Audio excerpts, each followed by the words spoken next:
Welcome back to another one of our videos, and today I'm going to be looking at how some of the principles, laws, rules, whatever you want to see them as, I'm going to be talking about how some of the things I've talked about on this channel work together. I see these things as principles for helping you to work with people, to understand how they behave, and because they are principles, they can work well on their own, but like the law of gravity and the law of motion, when you use them together, you get better results. Your results are more accurate. So without further ado, I'm going to get into the first one. Envy. You see, when we look at envy, we tend to take it alone as a single thing, but no, envy isn't really like that.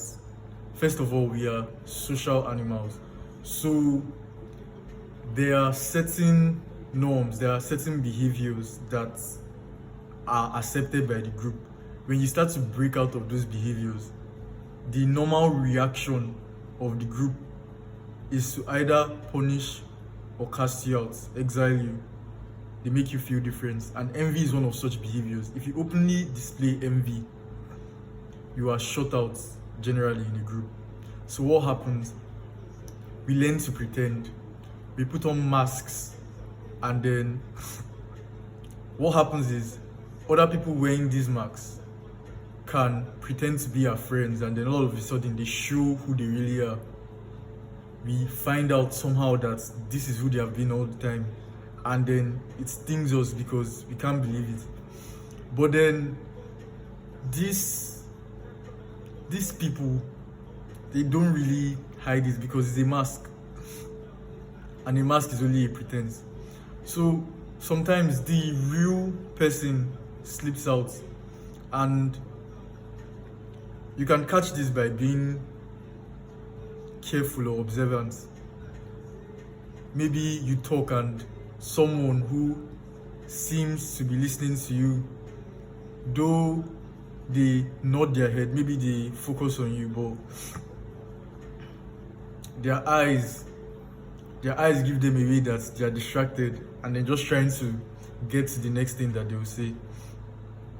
So what I suggest here is you should be careful. You watch out for the signs of envy, and you're careful not to allow people just come in. You don't trust that first impression. So the next thing I put down here is paradigm. You need to understand that in life, when you have an argument with someone, you are both literally saying the same facts, the same information. The only different thing is that you guys are having different interpretations of this. And what causes it? Different things. Upbringing, genetics, background, many variables like this. Even the school the person went to, or the particular experiences they have had in their life to some extent influence this. So what do you need to understand now with paradigm? What you need to know is that your paradigm isn't fixed. You can actively change your paradigm. You can change the way you think. You can change the way you interpret things. And this understanding allows you to see other people's perspectives. It allows you to separate yourself from the way you interpret things and open yourself to new possibilities. And this is good because as humans, or as animals self, to survive, you need to be careful not to get stuck in a particular comfort zone if you want to survive. You need to be able to adapt readily, and then opening your mind to other perspectives would give you some leeway into doing this well.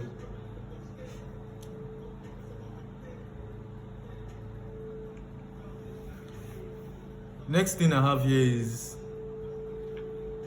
We are all, in some way or some other, focused on ourselves more than we actually think. Because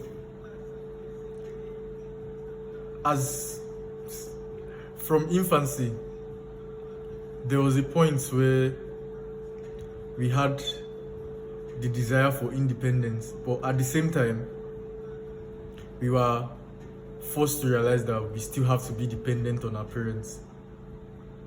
And what we did was to feel the times when they are not around, when we need to be dependent on them. We created a self-image. And what that self-image helps us do normally when we create it properly is in times where attention isn't there for us, because we all crave attention, we are able to fall back on that self-image for assurance for who we are. It gives us positive energy in the lack of attention from others. So now, the things that you need to watch out for with this is, everyone is seeking their own benefits. No one really does anything for the sake of the benefit of others. Even the people who do that, there's a reason that they do that. It's not necessarily because they want you to be happy or something like that.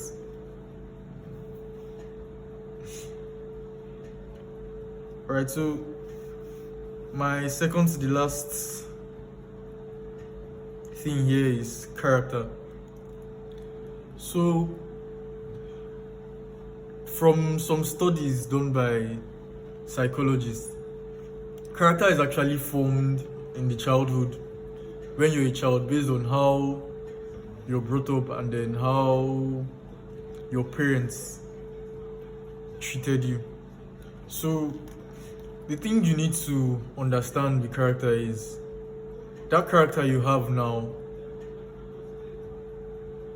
I don't want to say it locks you, but then it makes you naturally resonate with certain patterns as a person. So if you look to your past and then you really take time to observe, you notice that there are some particular mistakes, let me not use mistakes, but there are patterns, there are certain ways, there are certain activities that you see yourself, you keep on doing, you keep on doing it. It's because of this character. So what I want you to do here is understand that you have this character, understand that it was given to you at birth. While you can walk against it, in a sense, you can try to work against it. I suggest, instead of working against it, you observe yourself, notice what your character is, and you walk towards working on the strengths of those characters and finding a style that works for you. Because when you hinder your character from being expressed, what you're actually doing is mounting it up. And just like if you've ever procrastinated anything, it never really goes away. So what happens is, at some point where all the stress boils over and then you lose control, in quotes, you lose control, and you're like, I don't know what came over me. That's what comes over you. Those actions, those feelings that you've been repressing, they are what now come out and is expressed in that situation when you feel like you don't know what goes over you. And so the last thing that I would have you consider is death. We are all going to die someday. There is no escaping that, honestly. But rather than taking this as something to be scared of or pretending it doesn't exist, and it's easy to tell yourself that you don't do this or you avoid trivializing it. I need you to notice that some of the things that you do, like leaving yourself to different addictions or procrastinating important things and telling yourself you do it someday, you do it someday, it's actually because you are trivializing this, because your time is short, our time is short. Let's say some wonderful case scenario, you reach 100 years. What really can you do if by 30 you're still pushing things forward and pushing things forward? What real impact can you achieve? So what I would have you do is be aware.